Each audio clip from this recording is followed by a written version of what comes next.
taking into account all of the other aspects of being a young person.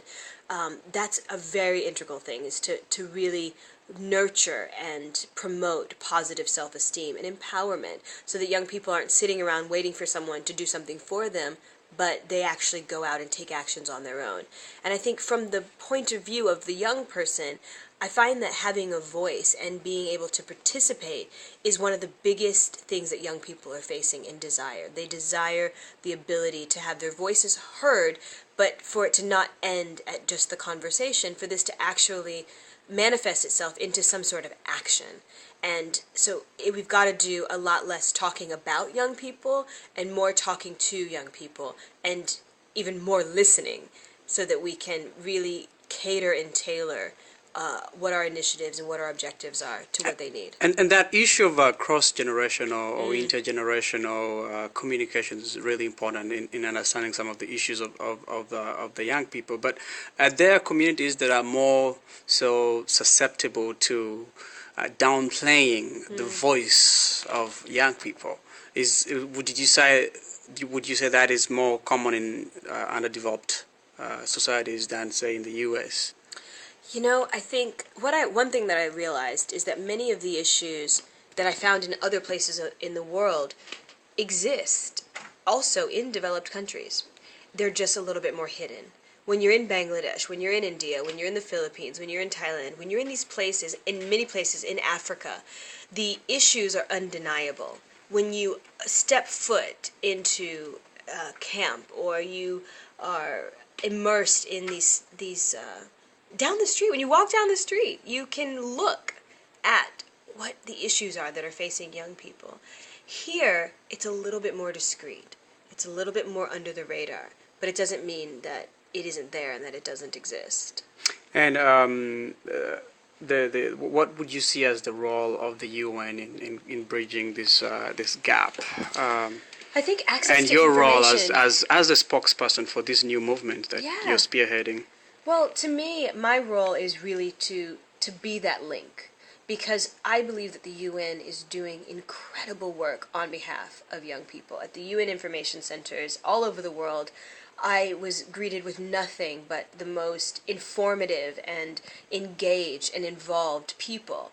And then on the side of the young people, there are many youth-led organizations. There are many Model UN programs. There are so many youth that are ready, willing, and able to get involved. They have ideas. They're innovative. They're creative.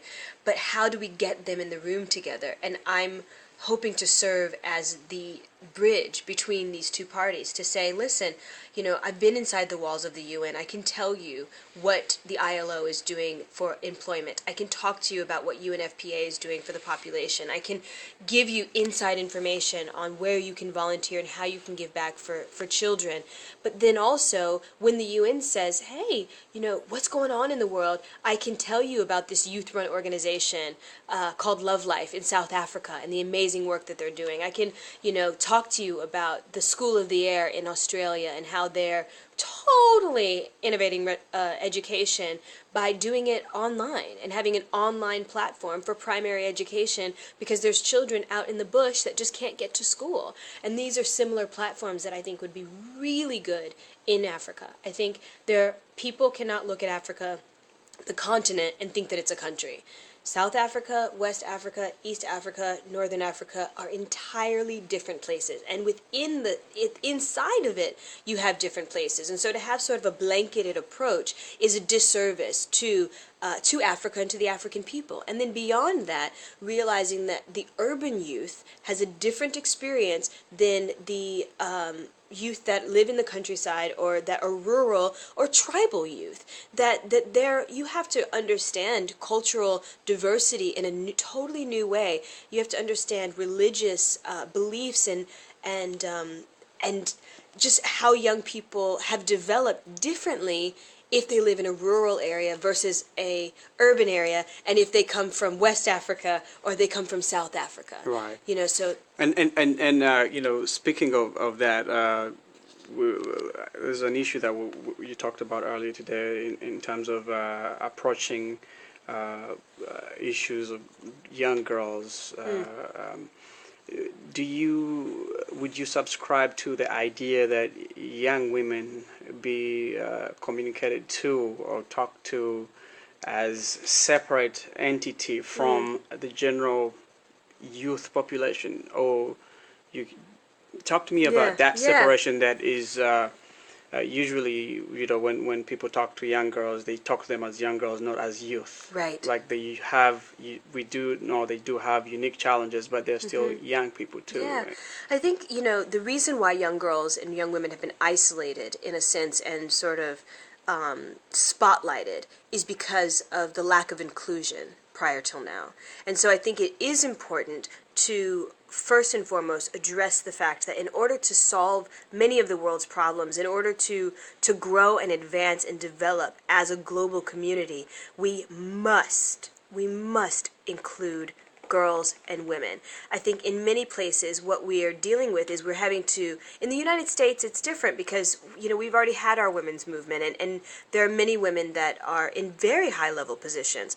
But what people don't realize is in some countries to this day, there's still female feticide, there are still girls that are not being counted, there are still young women who are encouraged to get married or forced to get married before the age of 12 or 13. There are many young women who are having their third, fourth, or fifth child before they're 21 years old. And so it's important to engage and include these young people in the whole of society. But we don't want to do that in a way that isolates the girl child. I think that once the girl is included, she must be, the youth as a whole has to be addressed, that adolescence as a whole is really what we're dealing with. How do I go through some of the physical, mental, and emotional changes that occur when I'm a young person? What is the relationship between boys and girls? What is the relationship, the intergenerational relationship? And I think one of my colleagues that was on the panel, Ashok, I think what he said about product and process was the most perfect way of talking about it, to say that we want the product to be the same, but we cannot deny that men and women are different, that girls and boys are different, but they are equal in what their needs are. So how we go about achieving their needs might require a different process.